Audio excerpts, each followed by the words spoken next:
تک یہ یادگار باقی ہے، یہ سنت چلتی چلی آ رہی ہے، جس کے بارے میں آپ صلی اللہ علیہ وسلم نے فرمایا کہ یہ تمہارے باپ ابراہیم علیہ السلام کا طریقہ ہے، انہوں نے اگر اللہ کے قرب کے لیے اپنا بیٹا قربان کرنے سے بھی گریز نہیں کیا تو ہمارے لیے کیا حکم ہے، ہمیں کیا کرنا چاہیے؟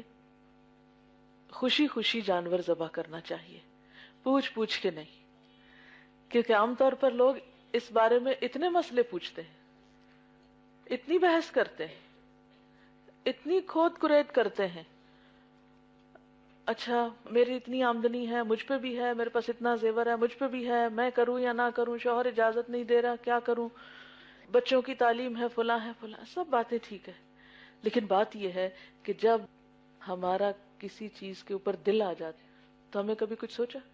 کبھی کسی عزیز کو، کسی پیارے انسان کو تحفہ دینے کی بات آتی تو ہم اس وقت یہ ساری باتیں سوچتے ہیں؟ نہیں۔ اسی لیے ہم دیکھتے ہیں کہ قربانی کا کوئی خاص نصاب کسی قرآن پاک اور کسی حدیث میں ہمیں نہیں ملتا کہ وہ شخص قربانی کرے جس کے پاس اتنا اور اتنا مال ہو۔ زکوٰۃ کا تو نصاب ملتا ہے نا، کہ جس کے پاس 7.5 تولے سونا ہو یا اس سے زیادہ اور اس پر سال گزر چکا ہو، لیکن جب آپ قربانی کے باب میں دیکھتے ہیں کہ کتنے مال والے پہ قربانی ہے تو کچھ نہیں ملتا۔ کیوں؟ اس لیے یہ تو ایک محبت کا اظہار ہے۔ ہمارے ہاں کچھ سالوں سے محبت کے اظہار کے لیے ویلنٹائن ڈے منایا جاتا ہے، وہ بھی ساتھ ہی آ رہا ہے اور امتحان ہے۔ اور ویلنٹائن ڈے میں کبھی کسی نے مسئلہ نہیں پوچھا کہ یہ منائیں کہ نہ منائیں، کسی نے نہیں آ کے پوچھا کہ میری آمدنی اتنی ہے، کیا میں پھول خریدوں کہ نہ خریدوں، بھیجوں کہ نہ بھیجوں، کارڈ خریدوں یا نہ خریدوں، بغیر کسی سے مشورہ کیے، چاہے ادھار پیسے لینے پڑے۔ یعنی جو منانے والے ہیں یا جن کے دل میں وہ خاص شوق اور چاہتے ہیں، وہ اپنی ان چاہتوں کے اظہار کے لیے ایک لمحے کے لیے بھی نہیں سوچتے کہ وہ پیسہ کہاں لگا رہے ہیں یا برباد کر رہے ہیں، لیکن اللہ کی راہ میں دینے والے پتہ نہیں کیوں اتنا زیادہ سوچتے ہیں اور اتنا پوچھتے ہیں، اور قربانی کے موقع پر تو زیادہ ہی پوچھتے ہیں، جیسے بنی اسرائیل نے گائے ذبح کرنے کے لیے بہت ہی زیادہ سوال کر ڈالے تھے، تو مجھے لگتا ہے وہ بنی اسرائیل والی جو خصلت ہے وہ گئی نہیں۔ تو بات یہ ہے کہ اگر آپ میں وسعت ہے، استطاعت ہے، کر سکتے ہیں کر لیں، نہیں کر سکتے تو چپ رہیں، اور ایک دوسرے کو کرٹیسائز بھی نہ کریں، کرنے والا فخر نہ جتائے اور نہ کرنے والے کو برا بھلا نہ کہے۔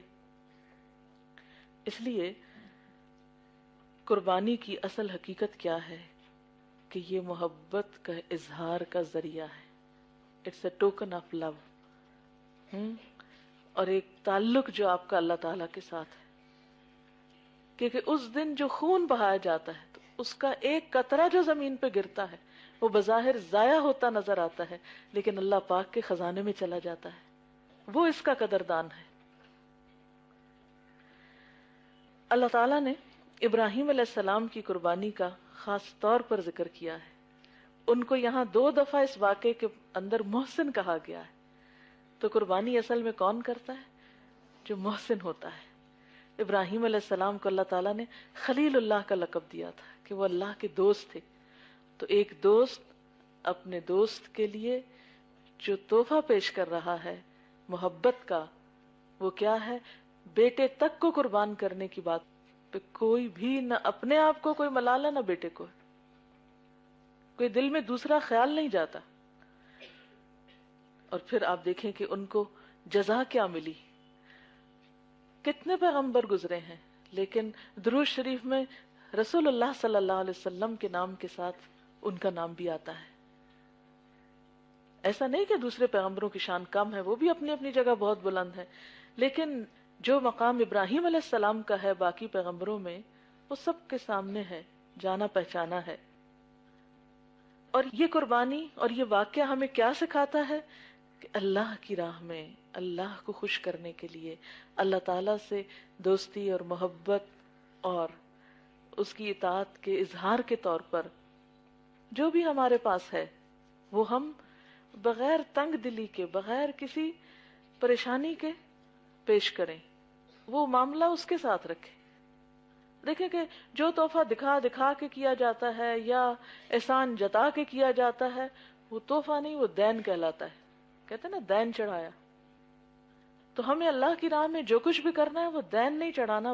حالانکہ اللہ تعالیٰ اس کو قرض حسنہ کہتے ہیں، وہ لینے والا اس کو قرض حسنہ بولتا ہے. لیکن ہمیں کس طرح دینا ہے؟ اور پھر یہ کہ اپنے ہی لیے دینا ہے نا، پھر پلٹ کے واپس ہی آنا ہے، اس نے رکھنا کوئی نہیں ہے. تو اس لیے جو دے سکتے ہیں وہ دے دیں، اور بہت زیادہ لمبی چوڑی بحثوں میں نہ پڑیں کہ قانونی لحاظ سے کون کرے اور کون نہ کرے. یہ ہر شخص اپنا جائزہ خود لے. اور پھر خاص طور پر جب کرنے لگیں تو اپنی نیت اللہ کے لیے خالص کر لیں، اس میں دکھاوا نہ ہو، ریا نہ ہو، اس کا بار بار تذکرہ نہ ہو کہ میں نے 1 کی 2 کی 5 کی، اتنا کیا اتنا کیا. نہیں، بس جو کر سکتے ہیں کر لیں. کسی نے یہ سوال کیا ہوا ہے کہ قربانی کرنا سنت ہے یا استطاعت پر واجب ہو جاتی ہے. اصل میں میرے نزدیک یہ سنت اور واجب کا جو کانسیپٹ ہے یہ ارریلیونٹ ہے.